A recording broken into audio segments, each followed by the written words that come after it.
La Sociedad Española de Radiodifusión presenta... Ser... ¡Viva la radio! Podcast. Siempre.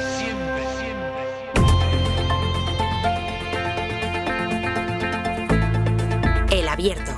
Ser Podcast.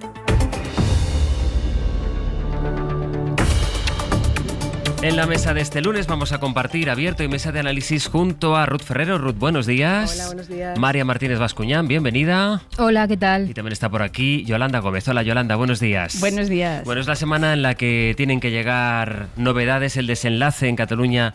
Ya veremos, ahora entraremos en eso porque va a ser la gran cuestión política de la semana y estamos pues como estábamos hace unos días. Es verdad que ahora ya tenemos la novedad de que la militancia de Esquerra Republicana ha convalidado, ha aprobado, digamos, ese acuerdo entre el PSC y Esquerra, pero estamos a la espera de que surjan, de que concurran dos elementos, digamos. Por una parte la votación o la deliberación de las Juventudes de Esquerra de esta tarde y luego en qué momento Puigdemont aparece, si es que aparece, como ha dicho que va a aparecer. Pero antes que eso, dejadme empezar por una imagen que seguro estuvo entre las conversaciones que todos tuvimos ayer, en las que hemos tenido en los primeros cafés de la mañana, que está, como no, en las primeras páginas de todos los periódicos, esa lesión de Carolina Marín ayer en los Juegos Olímpicos de París. Carolina desde el fondo, se defiende Kevin Yao, buen smash, se ha hecho daño Carolina, se ha hecho daño Carolina Marín, ay. Cuidado, Pedro. Ojo, gestos de dolor, Cuidado. Está rota llorando en la pista con Fernando Rivas, con su entrenador. La escena es desoladora absolutamente. No me lo puedo creer. Dios mío. Esos son los gritos de Carolina Marín. Carol está preocupada, pero Carol va a salir, ¿eh? No Le está puede, diciendo Dios no puede mío. seguir al suelo. Se Carolina, rompe, no puede continuar. llora. Lo veo muy Yo está firme, llorando. se va a romper ahí. Se rompe Se en el acabó. fondo de la pista, se acabó. Madre mía.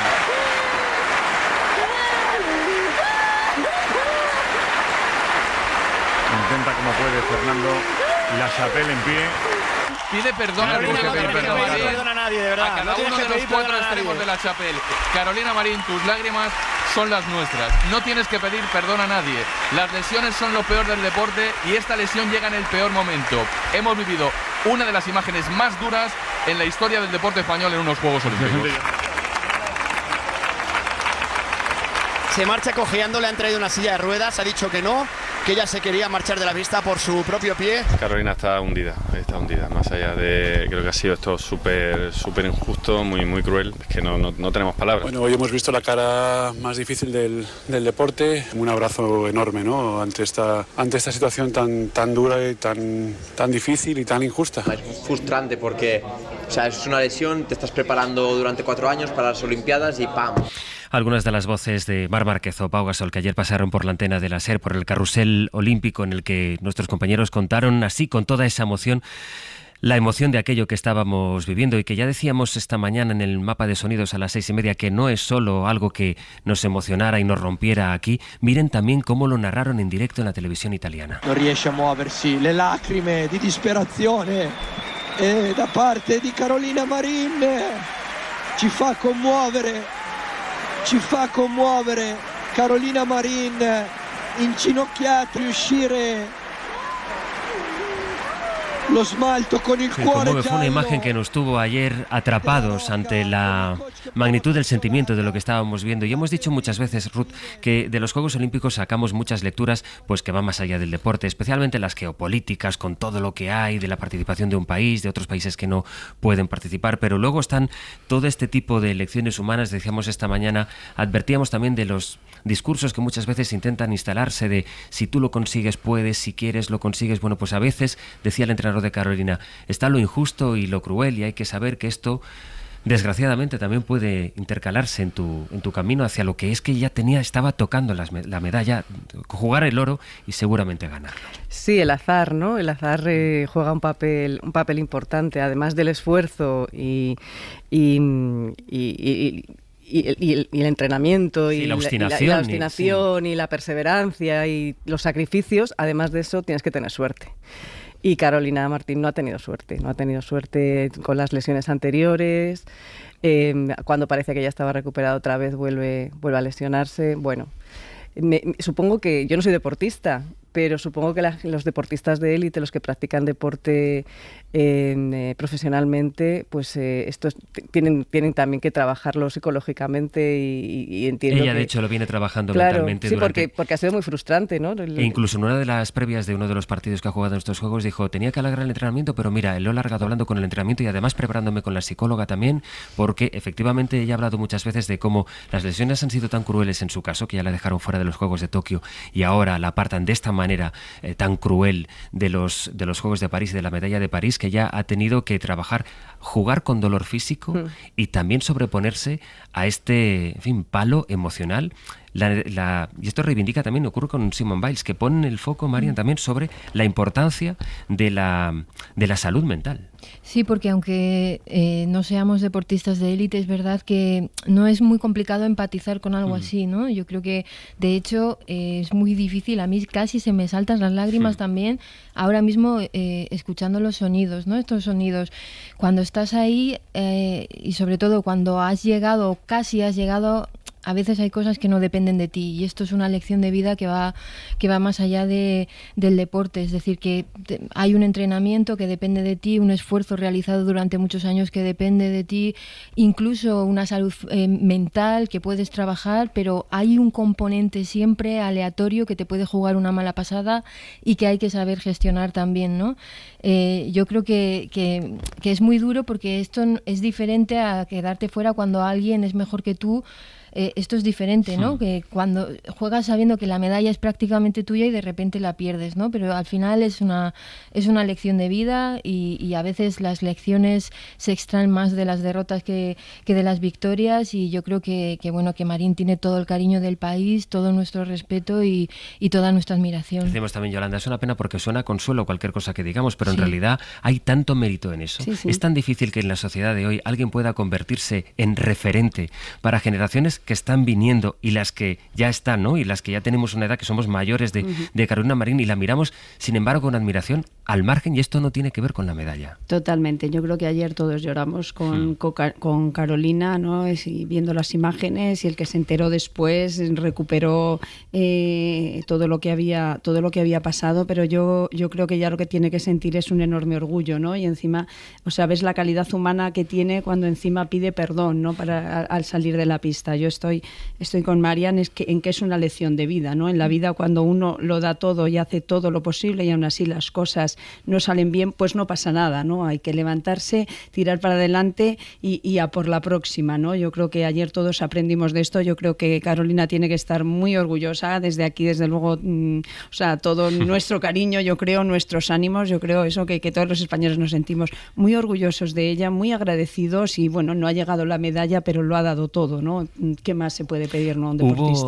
Hubo cierto debate porque la Federación Española de Bádminton llegó a reclamar la medalla de bronce honorífica. Sin embargo, creo que ha sido la Federación Internacional de ese mismo deporte la que ha dicho que esa no es la respuesta, ¿no? Sí, fue algo que surgió ayer, pero que se fue desvaneciendo a medida que pasaba la tarde, incluso con un movimiento en redes sociales para pedir un bronce olímpico para la onubense. Es una petición de la FESBA, la Federación Española de Bádminton, y sí que es algo que tiene razón de ser, ya que está basado en que en europeos y en mundiales en este deporte se suelen entregar 2 bronces a los perdedores de las semifinales, y más teniendo en cuenta esta situación de Carolina Marín. Pero hay que decir que esto sucede en competiciones internacionales y no es, digamos, el caso de los Juegos Olímpicos. Desde el COI es una opción que no se ha llegado a plantear. Lo que sí venimos hablando últimamente, no sabemos exactamente cómo, pero es una especie de reconocimiento para Carolina Marín por parte del COI. No sabemos si en una posible entrega de medallas, aunque parece que no, o digamos a modo de mensaje. En cualquier caso hay que estar pendientes de la ceremonia de entrega de medallas, que por cierto es hoy, porque ese tercer y cuarto puesto que evidentemente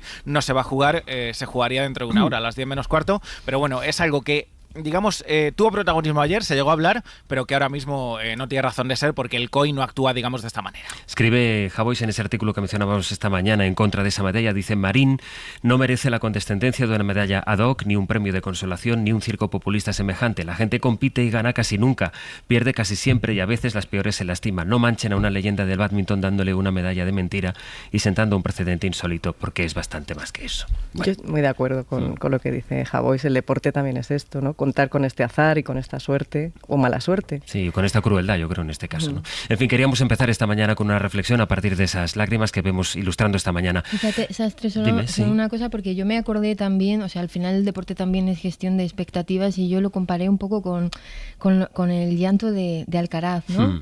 Y el tuit que le pone Nadal, que me pareció también como medio misterioso, cuando dice: Carlos, aunque sé que hoy es un día difícil, él estaba jugando por el oro, es verdad que la situación es muy distinta, valora una medalla que es muy importante para todo el país, y él decía: y sé que algún día lo valorarás, ¿no? Al final es todo también gestión de expectativas, y con el tiempo pues las cosas se ven de otra manera, ¿no? Pero el deporte en este sentido se parece mucho a la vida, ¿no?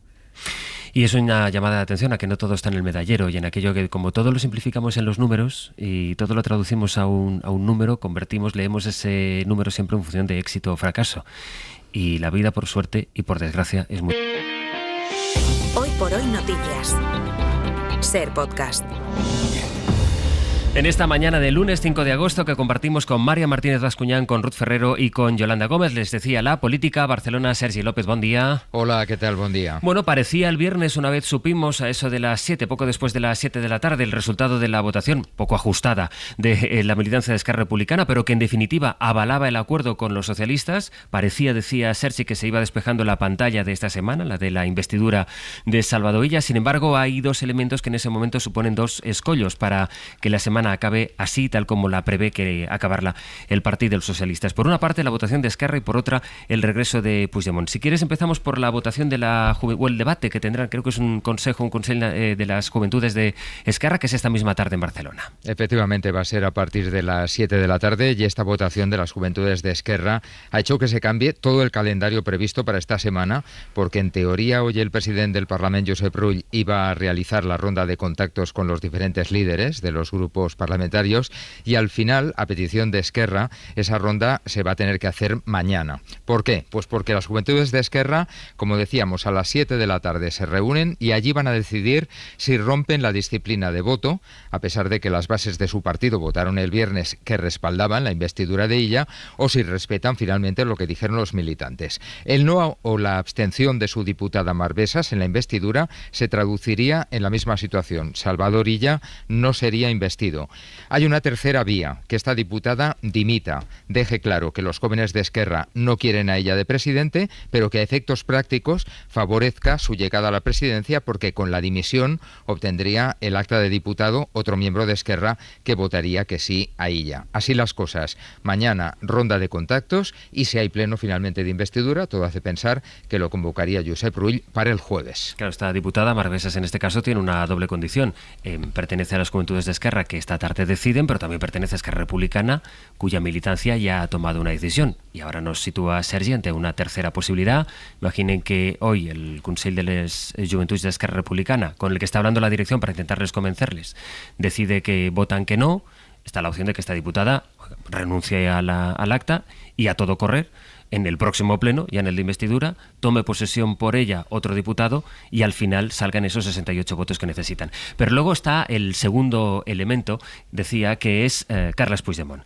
Dijo él mismo, esta vez no lo dicen en Junts, fue él mismo, Sergi, el que se comprometió a volver en la investidura, y eso es lo que puede, por lo menos, retrasar, dilatar o complicar la investidura de ella. Sí, y en este momento la verdad es que no se sabe el momento, el día ni la hora que va a elegir Carles Puigdemont para regresar a Cataluña, aunque fuentes de su partido, de Junts, dicen que el expresidente quiere que coincida con la investidura, un pleno que se vería eclipsado, en este caso, por la detención de Puigdemont, y que el presidente del Parlamento, Josep Rull, que también es de Junts, podría suspenderlo o aplazarlo para retomarlo otro día. En ocasiones anteriores, cuando Puigdemont se presentó como cabeza de cartel de Junts, estando ya en Bélgica, había dicho que volvería y finalmente no lo hizo, pero esta vez parece que sí, que la decisión está tomada y que va a regresar. Lo reiteró la última vez este sábado pasado, una vez las bases de Esquerra ya habían avalado su apoyo a la investidura de Salvador Illa.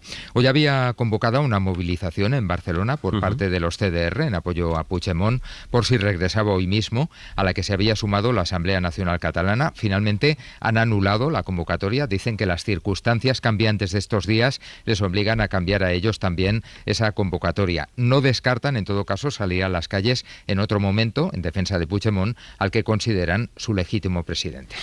Me parece que mucho vamos a tener que seguir hablando esta semana. Sergi, gracias. Me parece que sí. Hasta luego. Hasta luego.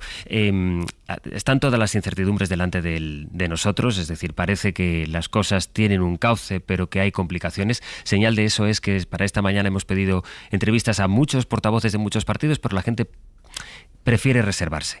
Lo comentábamos ahora a micrófono cerrado y me decía Yolanda, bueno, quizá las vacaciones, bueno, yo creo que tiene más que ver con las incertidumbres que hay por delante que no por las vacaciones, porque la política está muy activa, está pendiente de esto y hay varios elementos, Yolanda, que nos introducen en la incertidumbre de no saber qué va a pasar. Para empezar, esto de Puigdemont, que hay algunos mensajes de su comunicado. Él llega a decir que si le detienen será culpa de la militancia de Esquerra, o sea, la responsabilidad será de la militancia de Esquerra por haber votado lo que votó el viernes. Bueno, es que no tiene ni pies ni cabeza. O sea, yo creo que Puigdemont, claro, o sea, su único futuro político, digamos, era ser presidente, o es ser presidente de la Generalitat. Eso es prácticamente imposible, entre otras cosas porque no le han votado los catalanes. Entonces yo creo que está intentando montar un circo y sacar la patita y decir, aquí estoy yo, y bueno, pues hacer todo lo posible al final por digamos, dificultar la gobernabilidad de todos los lados, ¿no? Del conjunto de España y de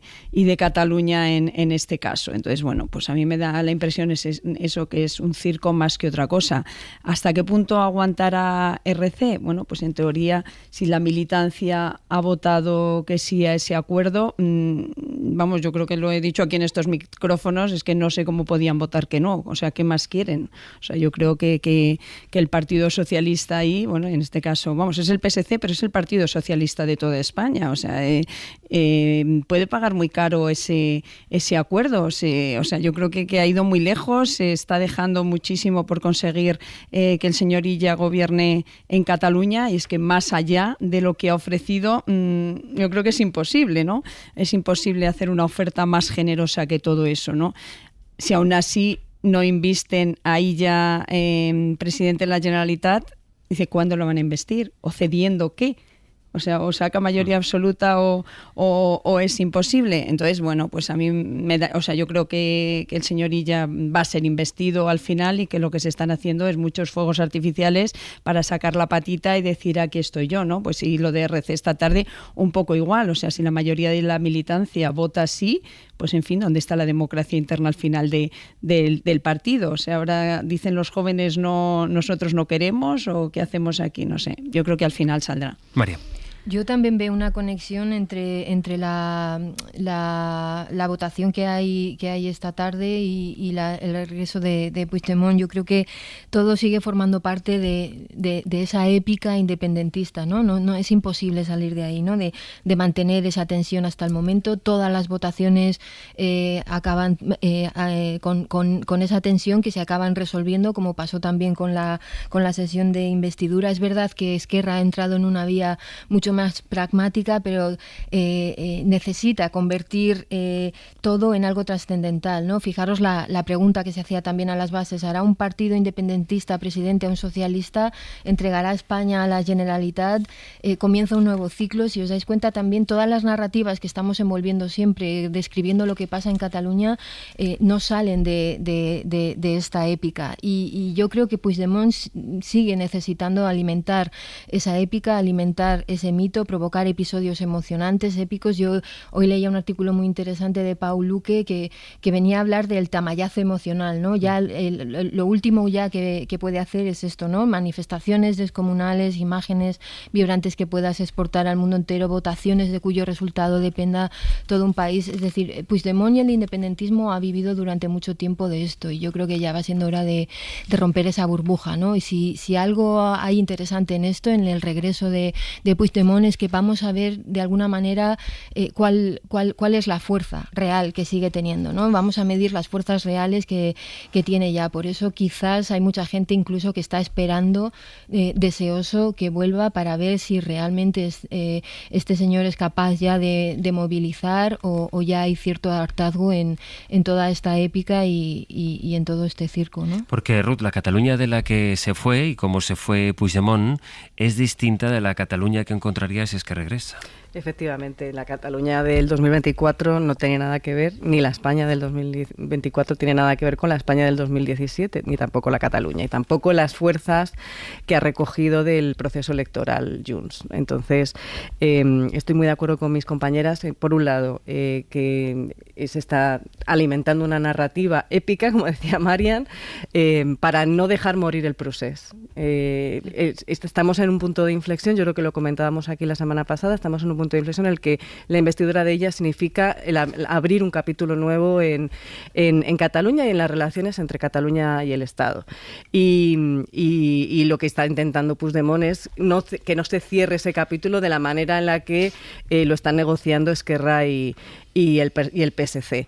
Eso por un lado. Y por el otro lado, el tema de Esquerra, que yo creo que es un tema bien interesante, en tanto en cuanto es un partido que opera en términos plebiscitarios en sus procesos de toma de decisiones, que es algo muy extraño, ¿no?, en términos de la política partidaria española, y en el cual las juventudes de Esquerra tienen un peso específico singular. Y por eso es relevante, ¿no?, que se convoque ad hoc una asamblea específica del Consell de las juventudes de Esquerra. Pero si os fijáis en todo lo que están planteando desde Esquerra, lo que va llegando es que, bueno, puede ser que si sale que no, por ese espíritu más rebelde, digamos, de las juventudes de Esquerra, que si quieren seguir apostando por esa vía independentista y no negociadora con el PSC, si sale que no, podría optar la diputada por renunciar. A mí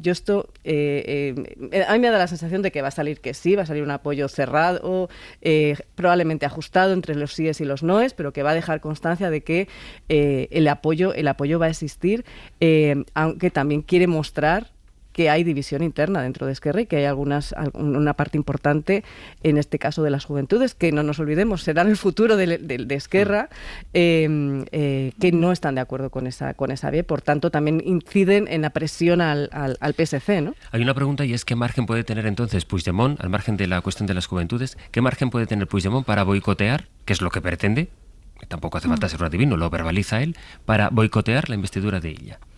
Bueno, yo creo ¿Cuál es su fuerza en realidad en este momento?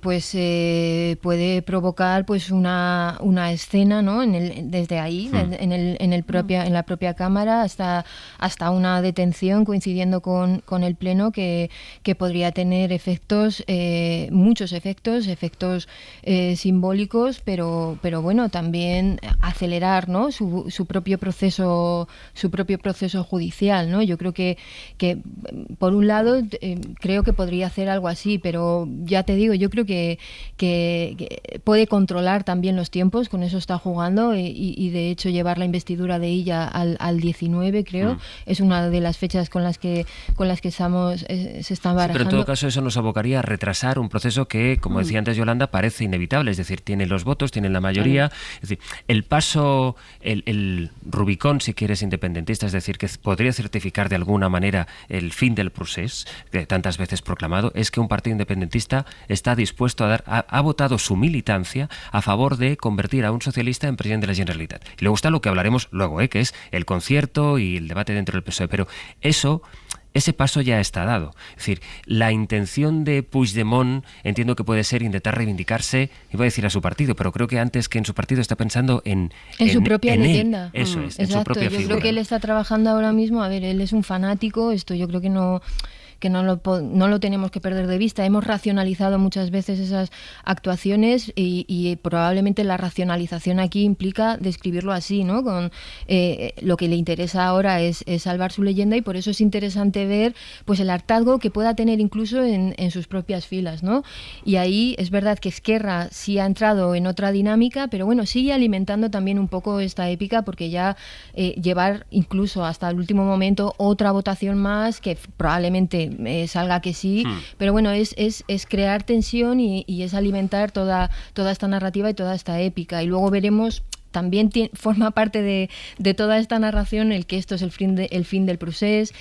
Bueno, vamos a ver si esto es el fin del procés o no, y vamos a ver también qué melón se acaba de abrir con el pacto también, ¿no? Sí, yo en esta dirección yo recomendaría un artículo que salió en El País de Oriol Bartomeus en relación comparando un poco lo que pretende hacer Puigdemont en esa llamada de atención a que haya una gran movilización a favor de su causa, ¿no? En el caso de que sea detenido, con las comparaciones con el año 84, ¿no? Entonces plantea que obviamente la antigua Convergencia tenía mucha más fuerza política y social de la que tiene ahora Junts, y que esto sería pues estar alimentando esta leyenda, ¿no? que estamos poniendo encima de la mesa. Por eso decía que era importante también señalarle a Puigdemont, si es que no lo ha visto, que la sociedad de la que él se fue no es la sociedad en la que está, y quizá, desde luego, no estoy diciendo que no vaya a producirse reacciones y que no vaya a producirse cierta conmoción política si es que se produce la imagen que él viene a buscar, que es esa detención, pero quizá no se produce la reacción que él está imaginando. Bueno, no sé, ya veremos. Contigo sigo, Yolanda, a la vuelta. Hoy por hoy noticias. Ser Podcast. Pendientes de la consulta convocada esta tarde por las Juventudes de Esquerra para decidir si su diputada en el Parlament, Mar Bessas, respaldará o no la investidura del socialista Salvador Illa como presidente. Una decisión que conoceremos esta tarde, aunque a esta hora, Bayo, hay más noticias. Sí, porque el Instituto Nacional de Estadística está a punto de publicar la cifra de compraventa de viviendas en el mes de junio, un termómetro del mercado inmobiliario que ya en mayo registró, recordemos, un descenso del 22% interanual en los registros. Mientras conocemos esa cifra, en Galicia comienza la 7ª semana de huelga de recogida de basuras en A Coruña, donde las fiestas municipales de María Pita están marcadas este año por la declaración de alerta sanitaria del Concello. Radio Coruña, Isabel Bravo, bo día. De emergencia sanitaria por acumulación de basura se amplía toda la ciudad desde hoy, no solo a los puntos críticos como hasta ahora. La empresa contratada por el Ayuntamiento de A Coruña, Valoriza, refuerza además su personal a partir de esta jornada. El conflicto de la recogida de residuos se inició en la ciudad el 24 de junio y se mantiene ante la huelga convocada por el sindicato STL de la empresa concesionaria. Hasta ahora 160 contenedores han sido incendiados.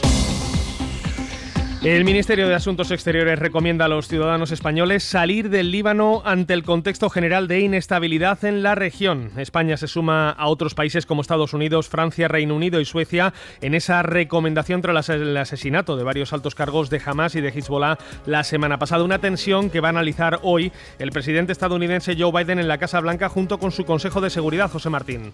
Joe Biden se reunirá hoy con su equipo de seguridad nacional, una reunión que se producirá justo después de la conversación entre el presidente norteamericano y el rey Abdalá II de Jordania. La posibilidad de un ataque por parte de Irán y Hezbollah contra Israel inquieta a la Casa Blanca, que busca rebajar la tensión en Oriente Medio. Todo ello tras el encuentro entre Biden y el primer ministro israelí Benjamin Netanyahu de hace 2 semanas, en el que el presidente de Estados Unidos reiteró su apoyo a Israel, pero insistió en la necesidad de un alto al fuego. Washington creía estar cerca de un acuerdo justo antes del asesinato del líder de Hamas, Ismail Haniyeh. Y aún del exterior, el gobierno chino reconocía esta madrugada que es preocupante el dato de matrimonios que se ha registrado en la primera mitad del año, porque cae un 12,5%, Mario Yun. Es la mayor caída desde 2014. China lleva años apostando por políticas de planificación familiar para controlar su crecimiento de población, y el pronóstico para el balance del año no es bueno. Según el Ministerio de Asuntos Civiles de China, 2024 va a terminar como el año con menos matrimonios desde 1980. Estas cifras se deben a un envejecimiento de la población, al desequilibrio de género, con más hombres que mujeres entre la población joven, al aplazamiento de la edad del primer matrimonio, a los altos costes de casarse y a las actitudes cambiantes hacia el matrimonio. Y de los Juegos Olímpicos de París, duro, Alberto Ginés defiende hoy título con el inicio de la competición de escalada. Sí, fue uno de los protagonistas de Tokio con su medalla de oro en escalada. Empieza a competir en este inicio de semana, de hecho lo hace en 1 hora con la prueba de boulder, el cacereño, que es uno de los nombres propios de la delegación española y que defiende título en el día de hoy. Además, los relevos del triatlón, que llevan 1 hora en marcha. Ana Godoy ha llegado a ser segunda en el tramo final del ciclismo, ahora el equipo que está noveno con 2 penalizaciones, y las citas por equipos de este lunes: 6 de la tarde España-Marruecos por las medallas en fútbol masculino, y el 3x3 esta tarde el baloncesto por el bronce a las 5:30 ante Estados Unidos. Titula hoy La Vanguardia en primera. Esquerra confía en que sus juventudes avalen hoy el pacto con los socialistas. El periódico Illa piensa formar rápido el gobierno y que sea monocolor. El País, el retorno de Puigdemont amenaza con alterar la investidura de Illa. En fin, que como ven y como venimos hablando en el abierto que compartimos con María Martínez Bascuñán, con Yolanda Gómez y con Ruth Ferrero, esta es la gran cuestión política que va a marcar la semana. No solo por lo que ocurra en Cataluña, sino también por el escenario en el Congreso de los Diputados. Guillermo Lerma, buenos días. ¿Qué tal, Sastre? Buenos días. Bueno, ha sido novedad que este fin de semana, una vez que la militancia de Esquerra avaló el acuerdo, habló Salvador Illa con un mensaje que está destinado a tranquilizar a los críticos dentro del Partido Socialista. Ese debate diciendo que esto no va contra nadie. Y esta es la cuestión, Guille, ¿cómo piensa retomar ese debate el PSOE sabiendo que lo tiene en carne viva?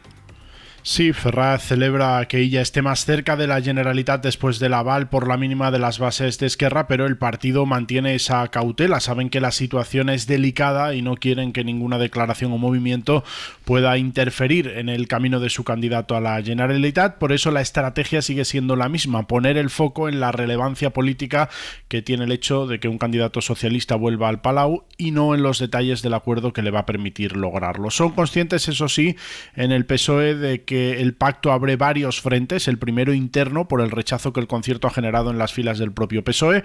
Confían en el partido en que la llegada de su candidato a la Generalitat ayude a sofocar ese malestar interno. Con la toma de posesión, dicen, se demostrará que todo vale la pena. El segundo frente es con el resto de comunidades autónomas que demandan desde hace años la mejora de la financiación. Los socialistas asumen que habrá que hacer pedagogía porque dan por hecho que el acuerdo con Esquerra para Cataluña abre el debate en toda España. Sánchez escuchará y se reunirá con los presidentes y presidentas autonómicos para abordar este asunto e intentar así aplacar la ofensiva del PP. El gobierno asegura que el modelo de financiación sellado con los republicanos está pensado para que se pueda extender a otros territorios que lo pidan. Y el tercer reto es para la estabilidad de la legislatura de Sánchez. Hay en el partido quienes creen que ese acuerdo con Esquerra va a ayudar a encarrilar la legislatura. Otros dirigentes, sin embargo, prevén una competición entre Esquerra y Junts que pueda hacer peligrar esa estabilidad ya muy frágil. En cualquier caso, como decimos, la intención del Partido Socialista en este momento es poner el foco en la investidura de Illa, no en los detalles del acuerdo que le va a permitir lograrla. Así que, Sastre, quedan todavía días de silencio en la sede de Ferraz. Pues nada, iremos escuchando ese silencio. Gracias, Guille. Hasta luego. La cuestión, Yolanda, decíamos, retomo contigo, es si esa imagen de Salvador Illa convertido en presidente de la Generalitat es la imagen que, como espera el gobierno que ocurre, contrarreste o introduzca el debate por un cauce distinto del que está hasta ahora, con muchas federaciones socialistas que recuerdan al PSOE. Hasta ahora la posición del Partido Socialista era contraria al concierto económico, ¿no? Uh-huh. Si se ha movido algo, esa pedagogía que es lo que están empezando a pedir la militancia y de la que vimos esa brizna en el discurso, en la intervención que tampoco fue muy extensa de Illa el sábado en el Consejo Nacional del PSC. Claro, o sea, vamos a ver, es verdad que el hecho de que ella llegue a presidir la Generalitat, pues lógicamente para el Partido Socialista, que ha tenido en los últimos encuentros con las urnas, digamos, que no ha tenido resultados positivos prácticamente, bueno, salvo un poco se salva en el País Vasco, pero en el resto de comunidades autónomas, incluso, bueno, pues en las elecciones generales está gobernando el señor Sánchez, pero con la debilidad que está gobernando. Las europeas tampoco han sido positivas, pues es cierto que esto supone una bocanada de aire para el Partido Socialista. Otra cosa es a qué precio. Dicen, bueno, los detalles de la investidura. Es que los detalles de la investidura no son cualquier cosa. Es que lo que se deja ahí los pelos que se deja en la gatera el Partido Socialista es algo que lleva diciendo que no va a hacer, o sea, desde el minuto uno. Y la última vez, pues yo creo que la señora Montero hace un par de semanas que dijo que no, que el concierto no cabía, que no eran partidarios de ese concierto. Y es verdad que aunque la palabra concierto no aparece en el acuerdo que RC nos repartió, pues lo que se va a hacer es precisamente la definición de un concierto. O sea, tú recaudas todos tus impuestos y luego pagas al Estado español una parte por los servicios que te está prestando ahí. Y además lo que se paga es algo que, según dicen ellos, iban a negociar año a año. La experiencia que tenemos, y la tenemos en el País Vasco y la tenemos en Navarra, es que no se paga exactamente por los servicios que te dan. Es que al final eso se va negociando a la baja porque siempre necesitas los votos del PNV y los votos de no sé dónde. Entonces, al final, ¿qué supone esto? Pues supone que Cataluña, ayer lo cifraba RC en 30.000 millones de euros. Tú imagínate si Cataluña se queda con 30.000 millones de euros más, ¿qué pasa con el resto de las comunidades autónomas? Es que estos son lentejas, no es una cosa, un dinero que crezca en los árboles y que si yo tengo más, tú también puedes tener exactamente lo mismo. O sea, no es así. O sea, eso no es verdad. Por mucha pedagogía que intentes hacer, esto en el resto de comunidades autónomas, pues oye, es muy difícil de entender.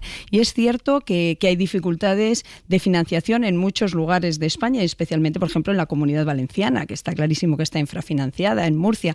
Hay comunidades que están infrafinanciadas y que es necesario afrontar esa reforma de la financiación. Pero claro, o sea, si el punto de partida de esa reforma es decir, yo negocio tú a tú con Cataluña, negocio esto y ahora ver qué hago con todas las demás. Eso es muy difícil de explicar y de vender en el resto de España. Y sobre todo, entiendo yo, para la izquierda. O sea, yo entiendo un partido liberal, un partido no ya liberal, ultraliberal, que en España yo creo que ni siquiera Vox, ¿no? O sea, un partido ultraliberal que te diga, o sea, yo creo que los impuestos no se deben cobrar impuestos, cada uno que se quede con su dinero y luego que paguen una cuota de solidaridad y que paguen por los servicios que reciben. Bueno, pues eso, que lo haga un ultraliberal, vale, pero la izquierda española, pues vamos a ver, pero la administración no estaba para equilibrar, no estaba para que los que tengan más den más dinero, paguen más impuestos y los que tienen menos puedan recibir los mismos servicios que los que tienen más, o incluso mejores, porque el que tiene más puede ir a la privada y puede pagárselos. O sea, es que esto es todo lo contrario, esto es acabar con el relato de la izquierda de toda la vida. Entonces, por mucha pedagogía que hagas, o sea, lo vas a tener muy complicado. Ruth, ¿tú lo ves igual? Bueno, no. No exactamente. Bueno, yo creo que estamos... Pues tenemos tiempo para debatir. Tenemos tiempo. Mira, hoy tenemos tiempo, ¿no? Hoy no tenemos competición olímpica. A ver, yo creo que es, lo que estamos viendo, ¿no? Entiendo un poco de lo más general a lo más concreto. Es lo que estamos observando es como es verdad que el Partido Socialista está avanzando dentro de yo diría, de una aproximación a un federalismo de tipo asimétrico, que es esa negociación bilateral con Cataluña y demás, y que además eso confluye de manera muy sistemática con las propuestas que viene haciendo Esquerra desde hace ya muchos años, incluso antes del procés, ¿no? Que es mantener la simetría con el resto del Estado por parte de Cataluña, que no sea el café para todos, ¿no? En ese contexto, digamos que ese es el marco general. Claro, ahora lo que planteamos, o lo que se plantea, es pues esa negociación con dos actores que, recordemos, todavía no están en el gobierno, tienen que estar en el gobierno de Cataluña, y luego además todo esto tiene que refrendarse en el Parlamento por mayoría absoluta, y esto no está tan claro que vaya a poder suceder, salvo que encuentren alguna fórmula jurídica que no sea una reforma de una ley orgánica. Por tanto, eso quedaría, que estamos un poco vendiendo la piel del oso antes de cazarlo. Faltan muchas pantallas antes de llegar ahí, pero lo que ya sí que está puesto encima de la mesa es que parece que el Partido Socialista sí que quiere avanzar hacia un modelo más federal, de federalismo, me atrevería a decir, más asimétrico, ¿no? En ese sentido. Y ahí es donde entra lo que plantea Yolanda, ¿no? Esto cómo casa con una aproximación, digamos, de tipo progresista, que lo que quiere es la redistribución entre los distintos territorios y sobre todo los ciudadanos y las ciudadanas, ¿no? Porque no se trata tanto de territorios como de personas individuales. Y es ahí, yo creo, que donde tenemos que incidir. Pero me llama la atención que se ponga siempre de manera sistemática todo el foco en Cataluña, cuando Cataluña lo que está diciendo también es vamos a no romper el principio de ordinalidad, que es decir, no queremos perder en relación a otros territorios, no queremos mantenernos, ¿no? Y lo que estamos haciendo con lo que se está aplicando ahora es perder capacidad adquisitiva, perder capacidad en inversión en servicios, etcétera, etcétera, ¿no? No voy a entrar ahora en las cuestiones que tienen que ver con la gestión que se ha hecho durante el proceso, que es verdad que se ha abandonado una buena parte de los vista no tiene por qué ser incompatible con una posición de izquierdas, un modelo de financiación singular, bueno, en este caso pactado de forma bilateral con Cataluña, y que ya veremos. Y los demás territorios pueden posteriormente quizás pactar algo similar con el lo mismo. Lo que pasa que yo entiendo que todos no van a querer esto, ¿no? Todos no van a poder esto. Y no van a poder. Primero no van a poder. En algunas ocasiones no van a poder y en otras no van a querer. A mí lo que me llama la atención es que es verdad que son los territorios históricos los que están más cómodos con esta posición. Y luego la segunda cuestión que quería mencionar aquí es Madrid. Es decir, que ponemos el foco todo el tiempo en Cataluña, y no hablamos efectivamente de ese gobierno ultraliberal que baja impuestos, que hace dumping fiscal en relación con el resto de los territorios que le rodean y que está haciendo también perder mucho dinero y mucha inversión a territorios como es las dos Castillas, ¿no? Y ahí no incidimos. Y ahí no hay reforma de leyes orgánicas, pero los efectos en el ámbito de la redistribución de la riqueza son mucho más perniciosos que lo que se está proponiendo desde Cataluña. María. Bueno, no incidirás tú. Quiero decir que estamos incidiendo todo el tiempo. De hecho, el problema es que estamos centrados todo el tiempo en eso, en Madrid y Cataluña. Y lo que va a ocurrir es que esto puede ser muy perjudicial para el resto de España, porque España efectivamente es mucho, va más allá de Cataluña y de Madrid. Me sorprende la cantidad de terminología, ¿no?, que está saliendo estos días cuando no existía en el lenguaje político hasta ahora. El PSOE no ha hablado de federalismo hasta ahora está hablando del federalismo, me parece muy bien. Se dice que es asimétrico, esto no es federalismo asimétrico, una negociación bilateral con Cataluña en la que tú pactas que vas a recaudar los impuestos y después vas a pagar al Estado el cupo. Eso es una negociación bilateral y por tanto es confederación, se tiende a un modelo confederal más que federalista. Luego, a mí me parece también un poco naif esta declaración de ella, ¿no? De esto no va contra nadie. Bueno, es que el modelo de financiación es un engranaje y en el momento en el que tú estás tocando una pieza, tocas el resto de piezas. Por tanto, claro que hay una reacción en cascada que va a afectar inevitablemente al resto de las autonomías. Yo creo que más que pedagogía, yo ya estoy también un poco cansada de esta idea, ¿no?, de que hay que hacer más pedagogía, que hay que explicar más las cosas.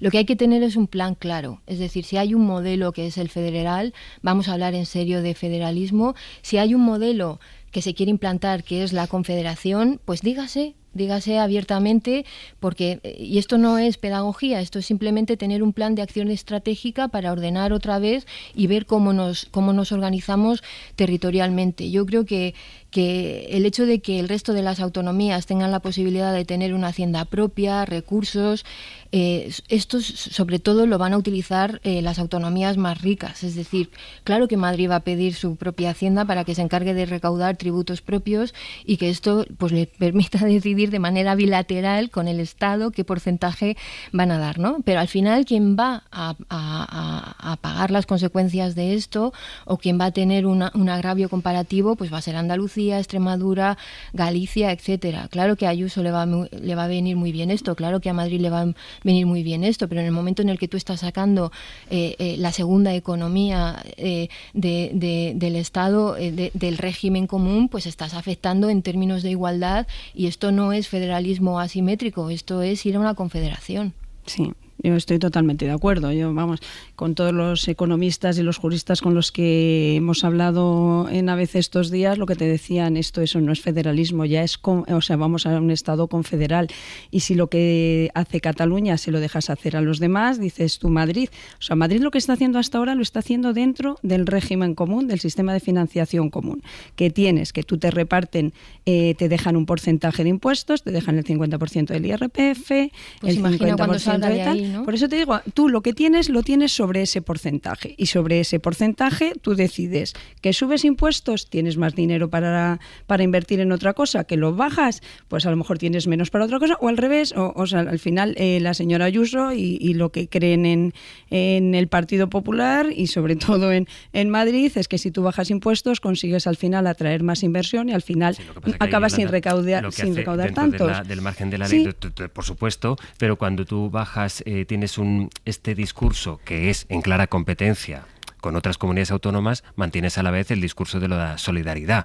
Que, sí, bueno, pero es verdad. Todas las cosas a la vez quizás no se pueden. Sí, pero Madrid está aportando a la solidaridad lo que debe. Yo creo que la gente lo que no sabe es que tú el sistema de financiación, el dinero que se garantiza para la prestación de servicios en todas las comunidades autónomas es a impuestos iguales. Si luego uno decide bajar los impuestos en su comunidad, el Estado no te compensa por eso. O sea, tú con eso tienes la misma financiación, lo que pasa es que con tu parte, en teoría, recaudas menos. Lo que pasa es que ahí la teoría es, bueno, yo puedo recaudar menos, pero atraigo más, por ejemplo. Si eres capital, tienes una posición que no tienen otras zonas. Pero que Madrid ha sido capital en los últimos 500 años y nunca ha tenido la bonanza que tiene ahora. Pues a lo mejor le están funcionando esas teorías, pero claro, lo que no puedes hacer es decir, como decía el otro día la señora Yolanda Díaz, mi tocaya, bueno, eso, el dumping fiscal de Madrid, pero entonces yo le doy a Cataluña el 100% de los impuestos para que haga lo que quiera, pero en el resto de comunidades les prohíbo que bajen o que suban impuestos. Hombre, eso también es muy relativo, eso no lo vas a poder hacer. De hecho, ya te digo, si tú le das a Cataluña este concierto, la más interesada en tener eso es Madrid. Las más interesadas en tener eso son las regiones más ricas, porque dicen, yo me quedo con todo, pago solo mis servicios y luego aporto una cuotita a la solidaridad regional. Eso es lo más antisolidario. Hoy por hoy noticias. Ser Podcast.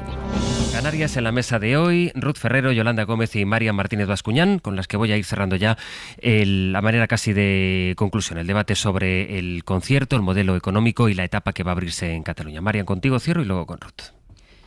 Bueno, yo es que creo, yo es que si compramos la premisa de Madrid de que inmediatamente va a ser Madrid la que va a pedir esto, yo pregunto en qué ayuda la armonización fiscal esto. Es decir, tú puedes exigir un mínimo o un máximo de tributación para sostener servicios, pero es que el debate que estamos proponiendo va justo al contrario de esto, ¿no? Yo creo que se ha abierto un melón que puede ser muy parecido también a lo que pasó con el proceso de negociación del Estatut de Cataluña, ¿no? Se pacta desde Cataluña, después hay que hacer un proceso de negociación muy complicado que va a ser aprobado por las Cortes Generales con unas mayorías muy ajustadas, después esto acaba en el Constitucional y lo que inmediatamente viene después, que yo creo que ya no lo recordamos, es que todos los demás autonomías quisieron reformar sus estatutos y pidieron lo mismo que quería Cataluña. En este caso, si pensamos que va a ser más eficiente 17 haciendas, eso va a ser más eficiente y que todas las comunidades tienen los recursos para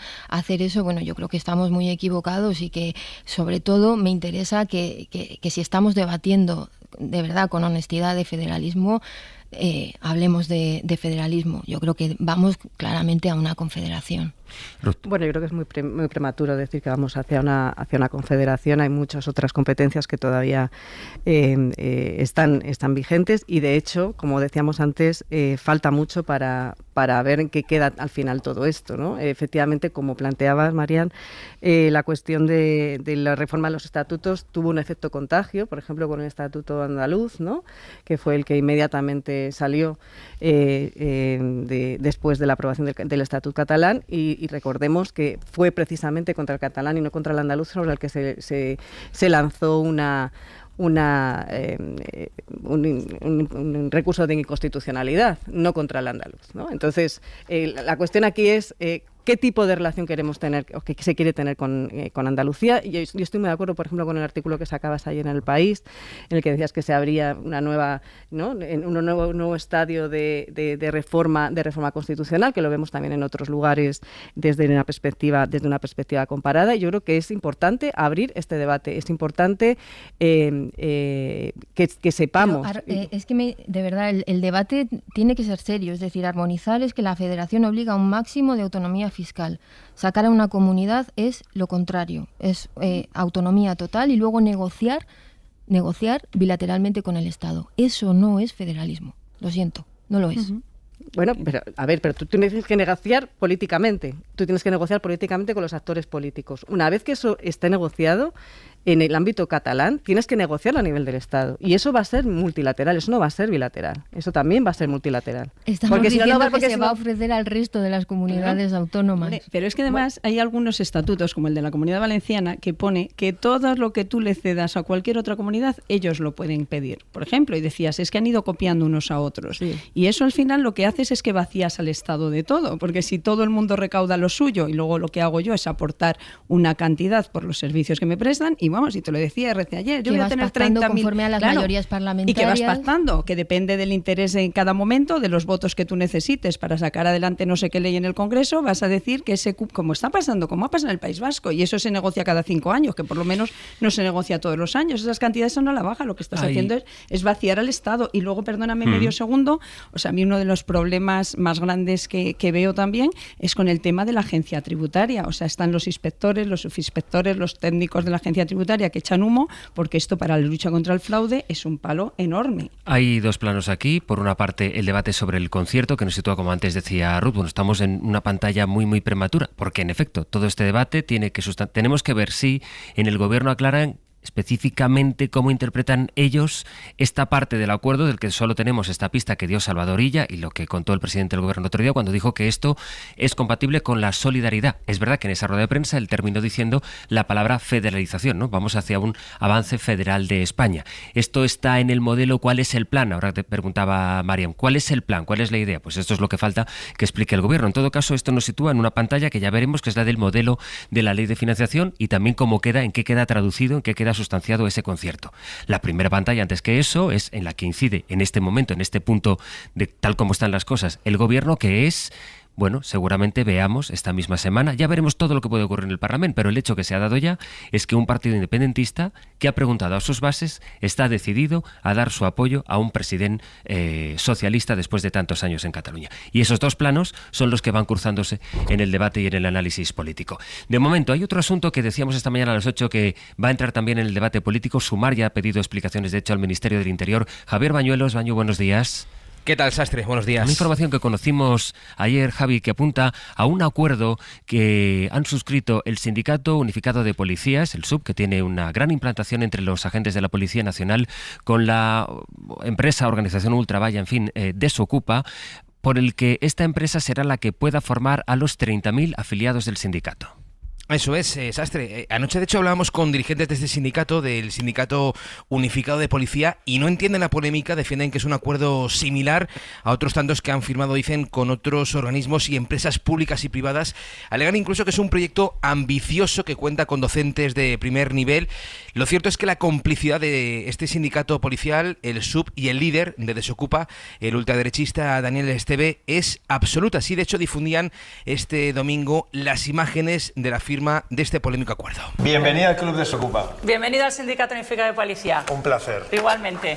Bueno, la firma de este acuerdo, Sastre, supone que unos 30.000 policías en activo puedan realizar unos cursos de defensa nacional, un curso encargado al Club Desocupa, la empresa que dirige Daniel Esteve. Él lo vendía de esta forma. Por cierto, pequeñas aclaraciones para la izquierda que ya nos estáis haciendo la campaña.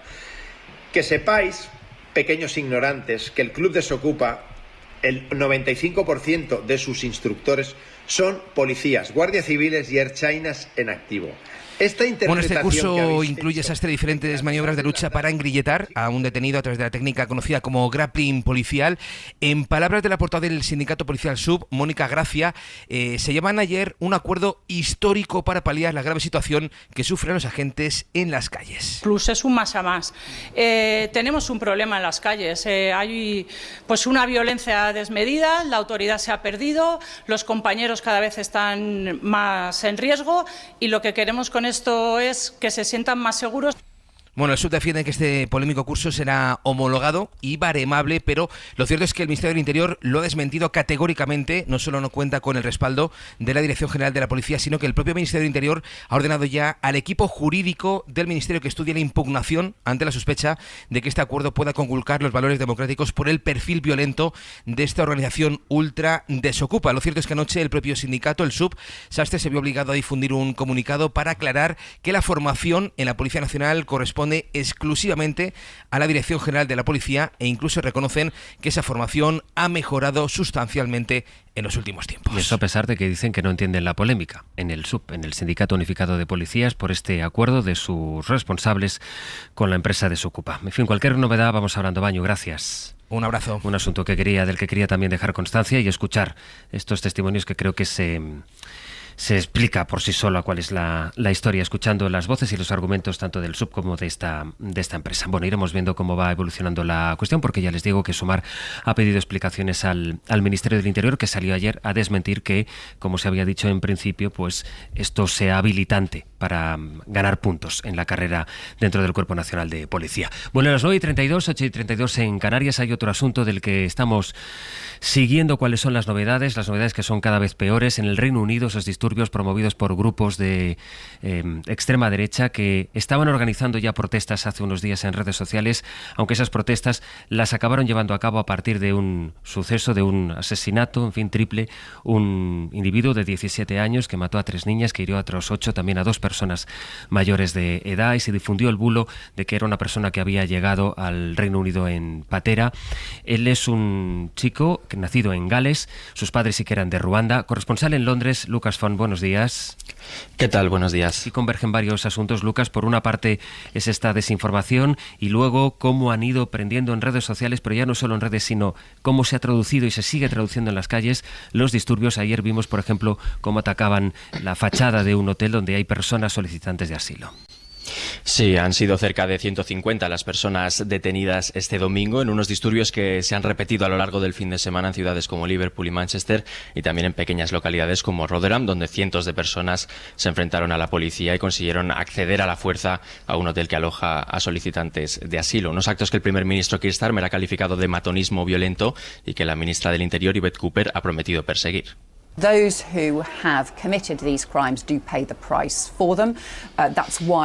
Cooper esta mañana a la BBC que las personas involucradas en los disturbios pagarán por ello y que se reforzará el personal en los juzgados para procesar rápidamente a los detenidos, al mismo tiempo que se ha reforzado también la seguridad en las mezquitas para evitar nuevos ataques contra la comunidad musulmana. Starmer reunirá hoy lunes al Comité de Emergencias Cobra, formado por altos cargos del gobierno, por responsables de las fuerzas de seguridad y por miembros de los servicios de inteligencia, con el objetivo de analizar la situación tras unos incidentes que se han extendido hasta última hora de esta noche y que han dejado a más de una decena de agentes heridos. Y todo mientras crecen las dudas por la falta de rapidez y de eficacia en la respuesta policial después de casi una semana de disturbios, y mientras crece también el debate sobre la responsabilidad de las empresas tecnológicas en la propagación de noticias falsas y de desinformación. Hay que recordar, lo decías tú, Sastre, que estos disturbios se originaron después de que varios agitadores de extrema derecha vincularan con el Islam y con los solicitantes de asilo al autor del asesinato de 3 niñas la semana pasada en una fiesta infantil.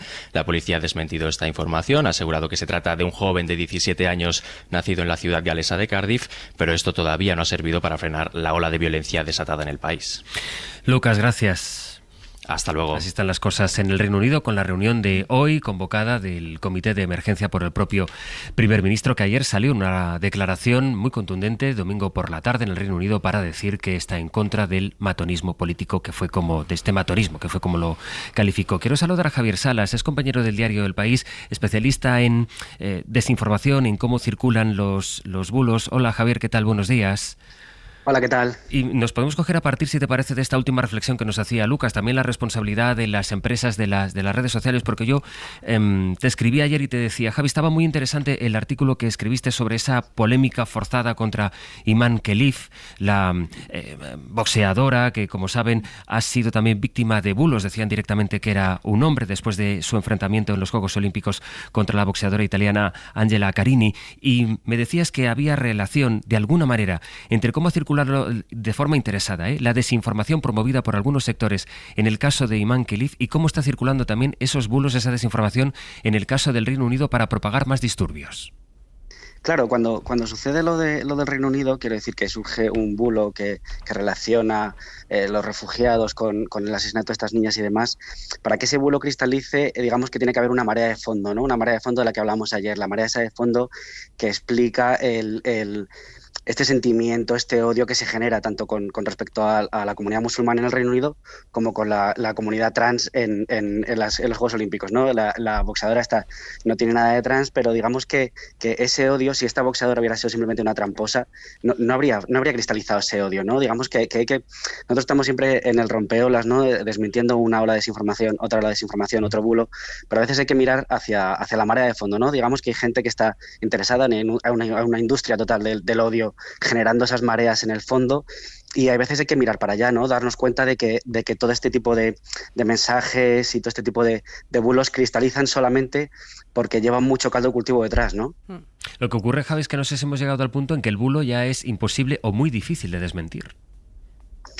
Claro, pero si te fijas, funciona muy bien cuando a la gente le explicas el porqué. Quiero decir que es, en este caso del Reino Unido, que es dramático, al final el juez ha tenido que salir e incluso vulnerar la ley que protege a los menores para poder decir, no, mira, este chico es galés, es de origen, su familia es de Ruanda, además, para desmentir el bulo que había de fondo, ¿no? Pero cuando tú le explicas a la gente, por ejemplo, en el caso de la boxeadora, le explicas, mira, estaba todo el gobierno de Meloni durante días calentando la cabeza a la gente, es un hombre, la va a matar, está sugestionando a la gente, ¿no? Digamos que cuando el público percibe cuál es el porqué de todo, digamos que hay unas razones, que hay una maldad intrínseca, que toda esta internacional del odio está meneando estos mensajes, la gente lo entiende rápido. Quiero decir que esa manera también nos sirve un poco para inocular un poco de estos mensajes, ¿no? Cuando en lugar de estar permanentemente desmintiendo en el rompeolas cada ola que llega, explicamos cómo es la marea de fondo, cómo está funcionando, la gente luego tiene más herramientas para identificar, digamos, cuál es la movida, ¿no? Es decir, vale, este mensaje, ¿por qué me llega? ¿Por qué estamos todos tan soliviantados con una supuesta boxeadora tramposa?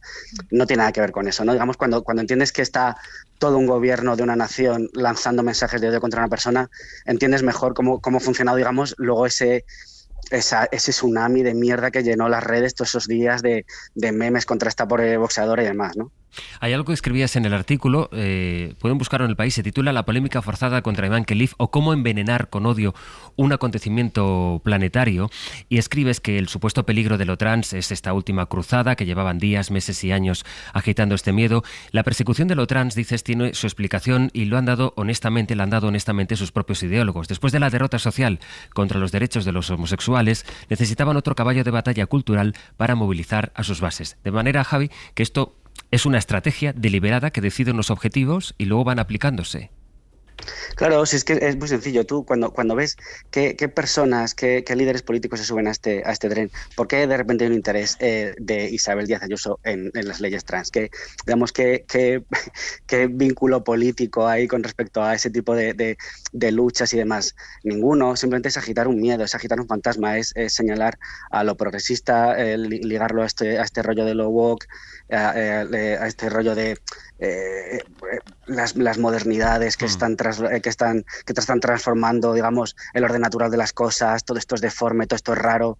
La gente enseguida lo vincula muy rápido, ¿no? Digamos que es esta pobre boxeadora argelina, digamos que tiene un físico que permite hacer el chiste, y el chiste es un caballo de batalla perfecto para colocar todos estos mensajes de odio, ¿no? Digamos que por ahí van circulando este tipo de ideas y este tipo de peleas, que en realidad simplemente es identificar lo progresista con lo deforme, lo progresista con la ruptura del orden natural de las cosas. Mira lo que están haciendo con nuestros Juegos Olímpicos, mira lo que están haciendo con nuestras sociedades, ¿no? Digamos que es un poco el vincularlo todo. Y a la hora de subirse a este tipo de caballos de batalla, que son muy de brocha gorda, es fácil identificar qué es lo que están tratando de hacer, ¿no? Están tratando de coger una cosa que no tiene, digamos, ninguna base ideológica que ellos pudieran pelear, digamos, no es una cosa de programas electorales ni nada de eso, ¿no? Digamos que es simplemente de generar odio, de generar fantasmas, de generar miedos en la gente.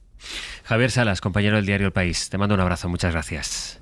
Un abrazo, hasta luego. Esta mañana, Ruth, tú hacías las claves precisamente incidiendo en esto, en el nivel de propagación de los bulos, y ahora le preguntaba a Javier, porque a mí me parece, él ha sido optimista en eso, pero a veces da la sensación de que ya llegamos tarde cuando cuesta tanto desmentir una un bulo de este tipo. Efectivamente, porque ya hay un caldo de cultivo, lo decía el compañero antes, hay un caldo de cultivo que hace muy difícil, que incluso diciendo el dato, contando el dato, ¿no? Ese periodismo de datos que es importante tenerlo, pero incluso con esos datos la gente no permea, la gente no lo recibe como tal, porque ya están con el chip en otra dimensión. Y eso es lo que está pasando en el Reino Unido, por otra parte, ¿no?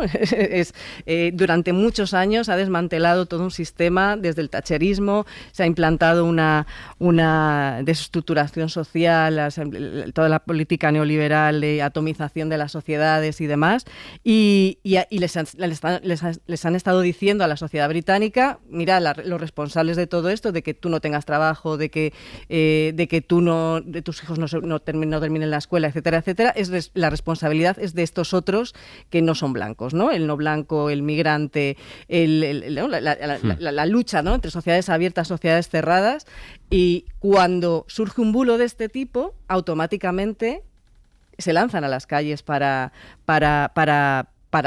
atacar aquello que ellos consideran que es una amenaza para su estilo de vida. Ya hace tiempo que se dice en el Reino Unido y aparece en redes sociales que la principal amenaza para el Reino Unido son este tipo de movimientos. No son los primeros incidentes. Ya tuvimos hace unos meses unos en Leeds también en esta misma dirección. Lo que pasa que sí que son los más potentes. Y esto tiene mucho que ver con la forma en la que las redes sociales están siendo utilizadas por los ultras para crear una suerte de comunidades que son muy fácilmente activables para lanzarlas contra esos enemigos construidos que ellos consideran que además les van a dar puntuación. A mí me ha llamado mucho la atención la manera en la que ha actuado uno de los líderes de los movimientos escuadristas que han incitado a estos progromos contra las poblaciones no blancas en el Reino Unido, Tommy Robinson, que además no es su verdadero nombre, que se ha tenido que ir del país, está en Chipre ahora mismo y sigue azuzando a través de redes sociales esta cuestión, porque si establecemos comparaciones además con casos más cercanos, vemos que pues tiene, por ejemplo, 800.000 seguidores en Twitter. ¿A qué os nos suena esto de los 800.000 seguidores? También Alvise ha tenido 800.000 votos en las últimas elecciones europeas, por ejemplo, ¿no? Esa utilización maniquea de redes sociales, que es verdad que sirve para sortear otras organizaciones más jerárquicas, que han sido con las que hemos operado en términos de organización política históricamente, y que ahora mismo esto está siendo salteado por otro tipo de propuestas políticas ante las cuales no estamos siendo capaces de actuar, ¿no? Sí, totalmente de acuerdo, ¿no? Yo creo que, por un lado está el caldo de cultivo, ¿no? Bueno, y en el Reino Unido el Brexit al final, ¿a qué respondió? El Brexit respondió también a decir estos señores que vienen de fuera a imponernos lo suyo y a quitarnos lo nuestro, ¿no? Pero también vemos cómo está el Reino Unido después de estos años de Brexit, que está peor de lo que estaba y que se ha llevado ya por delante algún que otro gobierno, ¿no? Y luego está todo el tema de las fake news y de las redes sociales, y yo por eso creo sinceramente, cuando tanto se meten con los medios de comunicación tradicionales, yo creo que fíjate que los periodistas tenemos ahora una función probablemente más importante que nunca, ¿no? Que es que seamos capaces de corroborar las informaciones, de que antes de publicar algo en un medio de comunicación que hagamos lo que hemos hecho toda la vida, que es descolgar un teléfono y hablar con la policía, con los jueces, con quien sea, y decir esto es así, esto no es así, para que los ciudadanos que nos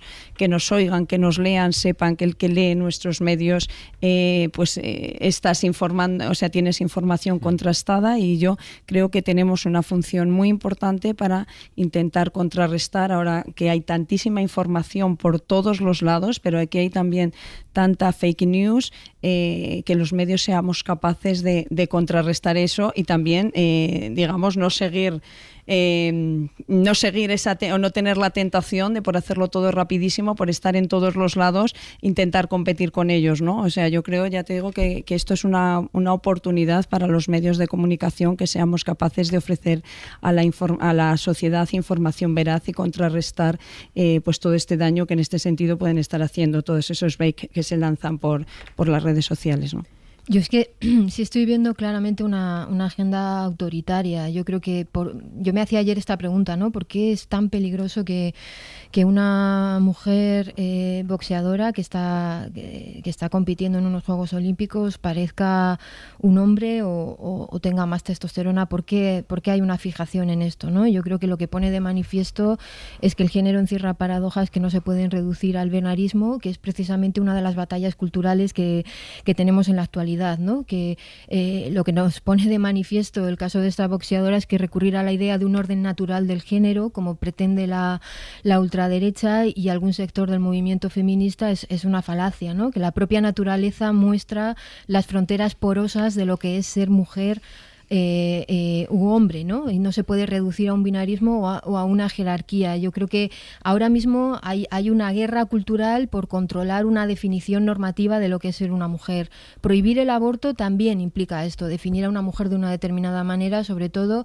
y primeramente como madre. Esta es la batalla que se está produciendo ahora y por eso se pone en el foco a esta mujer, ¿no? Se pone en peligro la vida de gente a través de ese pánico moral, ¿no? De que es con estigmatizándolo, con connotaciones monstruosas y se cuestiona a alguien porque no está dentro de esa definición normativa de lo que implica ser mujer. Y yo creo que esto está conectado también con el caso de Gran Bretaña, porque también con estos discursos anti-inmigración lo que al final están persiguiendo es volver al orden natural de las cosas, ¿no? ¿Cuál es la civilización natural, la blanca, y por qué nos estamos sintiendo agredidos con personas que no tienen el mismo color o que vienen de otros países, ¿no? Pero yo, más allá de las fake news, que creo que van de la mano, es decir, la desinformación, el odio, los discursos de ultraderecha, todo esto está conectado, pero yo creo que estos matones también se están sintiendo legitimados por el discurso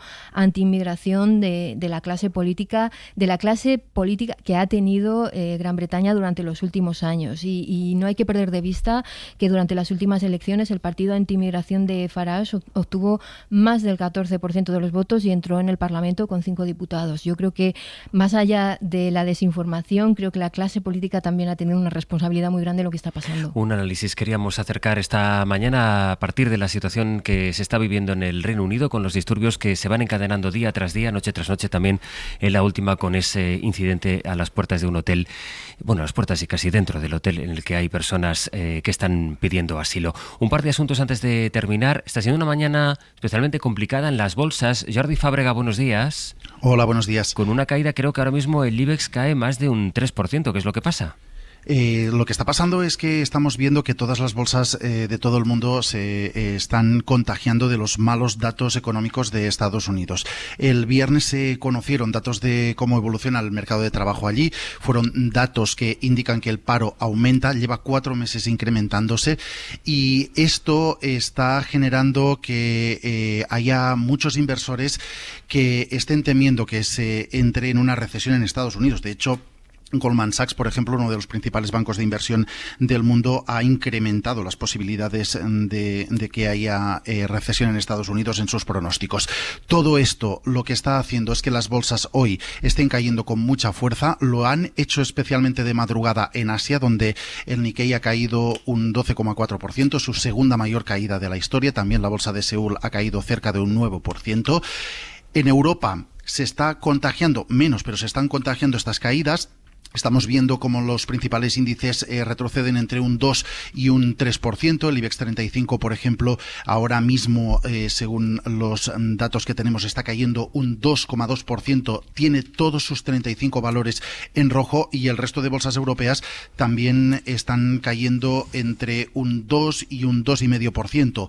Esto podría ir a más porque en Estados Unidos los futuros apuntan a que la apertura de las bolsas a partir de primera hora de la tarde va a ser también en rojo, con pérdidas se apunta ahora mismo de alrededor del 4 o 5%, que se suman a las del viernes, cuando ya vivimos, especialmente en el Nasdaq, unas caídas muy fuertes. Hay que decir, por ejemplo, que el Nasdaq, que hace un mes, el 10 de julio, llegó a su valor más alto de la historia, ha perdido más de un 10% desde entonces, en estas 3 semanas. Así que este es el contexto en el que nos estamos moviendo hoy en los mercados. También en el Bitcoin se están produciendo caídas, también caen ligeramente los precios de la deuda pública, así que está cayendo todo. Bueno, pues veremos cómo acaba la jornada, que esto lo interesante como siempre es saber cómo acaba, no cómo continúa, porque había un 3% de caída, ahora un 2%, bueno, ya veremos qué es lo que ocurre. Jordi, gracias. Hasta luego. Yolanda, como económica de la mesa, pero claro, un 12% la caída del Nikkei es una absoluta barbaridad. Sí, es verdad que en agosto estamos acostumbrados, porque lo que pasa también es que en agosto hay la gente se va de vacaciones, hay mucho menos volumen de negocio y entonces con menos dinero se producen más alteraciones al alza y a la baja, o sea que también afecta mucho que más. El contagio parece innegable. Pero el contagio, o sea, estamos en una aldea global y cuando estornuda Estados Unidos, al final se contagia porque dices, en España, pues hombre, los datos que tenemos no están mal, las empresas han tenido unos resultados estupendos y esto porque está así, pues al final es el contagio de otros países y veremos. Pero es verdad que en Estados Unidos en agosto se exagera todo mucho porque hay pocos inversores y con poco dinero se mueve todo mucho. Bueno, pues a ver, porque de momento estos son repercusiones en los mercados hoy a un dato que conocimos el viernes, así que habrá que ir viendo cómo evoluciona la semana. Y la última cuestión es saludar a nuestro compañero de la sección internacional, Nicolás Castellano. Hola, Nico, buenos días. Hola, ¿qué tal? Buenos días, José Luis. Para situar lo último en la situación política de Venezuela, que pasa por ese comunicado que en este caso ha emitido la Unión Europea, fue ayer a última hora, y la respuesta que ha dado Maduro, metiendo a Europa en el mismo saco en el que mete a cualquiera que discrepe o que pregunte o que cuestione los resultados electorales del domingo pasado, Nico. Sí, aumentan las exigencias de la comunidad internacional al Consejo Nacional Electoral venezolano, que una semana después sigue sin publicar las ya famosas actas. Así que la Unión Europea anoche en ese comunicado no daba por bueno los resultados sobre las elecciones presidenciales de Venezuela de ese 28 de julio y la respuesta esta madrugada de Maduro ha ido en su línea. Una vergüenza la Unión Europea. El señor Borrell es una vergüenza que llevó a Ucrania una guerra y ahora se lava las manos, que calla ante la masacre de Gaza y el genocidio, que reconoció a Guaidó de manera vergonzante y se hace el loco. Entonces ahora dice que en Venezuela hay represión a manifestaciones pacíficas, dice el señor Borrell. Y de las últimas declaraciones de Solís, una que hace referencia también a lo que comentaban ahora en el abierto, ¿no? Sobre las redes sociales, los populismos, etcétera, etcétera. Fíjate cómo califica ahora Maduro lo que está sucediendo en su país y a lo que culpa no solo a Estados Unidos, sino a las redes sociales. Estamos enfrentando en las calles de Venezuela un golpe de Estado ciberfascista y criminal. No tengo dudas, señor general, en calificarlo así. De momento veremos qué sucede en las próximas horas con una reunión importante. Lula visita a Boric, el presidente chileno, por primera vez desde que ha retomado el poder y con Venezuela en el horizonte. Un golpe ciberfascista, dice Maduro, que sigue sin enseñar las actas, que es lo que le pide todo el mundo, la comunidad internacional, se lo pide Estados Unidos, pero se lo piden también países como México, como Brasil o como Colombia.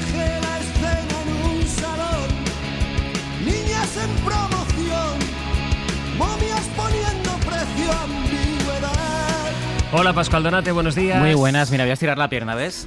Es que no sé si llego bien. Es el primer avance, esto tiene mérito porque es el primer avance del verano en pantalón largo, porque Sergio Castro, el abanderado en corto de este desafiando equipo, a Ángels, que no está, se ha ido de vacaciones. Bueno, ha venido todos los días en pantalón corto. Eso es, pero ahora está de vacaciones y seguro que estará pendiente de Ángeles Caballero a ver qué dice sobre el debate abierto hoy en The Wall Street Journal en torno al uso de los pantalones cortos en el trabajo. Ángeles también se ocupará de las lágrimas en estos juegos. Antes habéis hablado un poquito del abierto. Bueno, pues las lágrimas de Carolina Marín, las de Alcaraz, incluso las de felicidad de quienes tocan el oro. Yo ya tengo a mano el pañuelo de papel, por si acaso. Hoy vamos a hablar de llorar, para bien o para mal, pero hoy lloramos juntos. Sí, hoy los que sean de lágrima fácil, que tengan el pañuelico a mano. Exacto. Y como cada lunes, Tony Padilla nos contará una historia olímpica. Esta también da para lágrima. Es la historia del maratoniano Vanderlei de Lima, que perdió la posibilidad de ganar un oro por culpa de un espontáneo. Aún así, es una historia preciosa y con final feliz. Y hoy también contamos con Eloís, que nos va a explicar por qué utilizamos la comida pues para entendernos hablando. Que te de morcillas, partir el bacalao o dar calabazas son expresiones que son un poco el pan nuestro de cada día, así hilando fino. Y ojo, consejo para quienes como yo quieren mejorar su metabolismo sin moverse. ¿Se puede? Según nuestros metabolistas, sí, se puede. O sea, hay una técnica para mejorar nuestra capacidad física desde el sofá. Sin moverse. Mientras estamos viendo prometen los Juegos unas cosas Olímpicos. que luego... En fin. Saben que son los grandes especialistas en el metabolismo. Adrián y Aitor van a estar por aquí. Y hoy, porque claro, como la conclusión siempre es resumo mucho, pero siempre es, hay que hacer ejercicio. Digo, hombre, pero no hay ninguna manera de mejorar tu metabolismo sin moverte, y parece que hoy van a darnos con la solución. Sí, a las 11:15, que te veo ya entre... Sí, pues a las 11:15 no os perdáis la radio. Bueno, y muchas cosas más. Porque... Sí, bueno, también estaremos nosotros aquí todo el equipo dando vueltas para... Sí, y viene Roberto García con su nota de audio de hoy. Mira, a ver, ya se me olvidaba Roberto García. Sí, es que tienes que estar a todo, Sastre. Claro, porque yo tomo nota de los metabolistas, claro. Bueno, de momento yo saludo y agradezco a Yolanda, a Ruth y a Maren que os hayáis pasado esta mañana por aquí, y os cito a la próxima. Que en realidad no sé cuándo será, pero vosotras sí que lo sabéis, ¿no? Sí, vale, porque el calendario está mandado, ¿eh? Bueno, gracias, buen lunes. Saludos.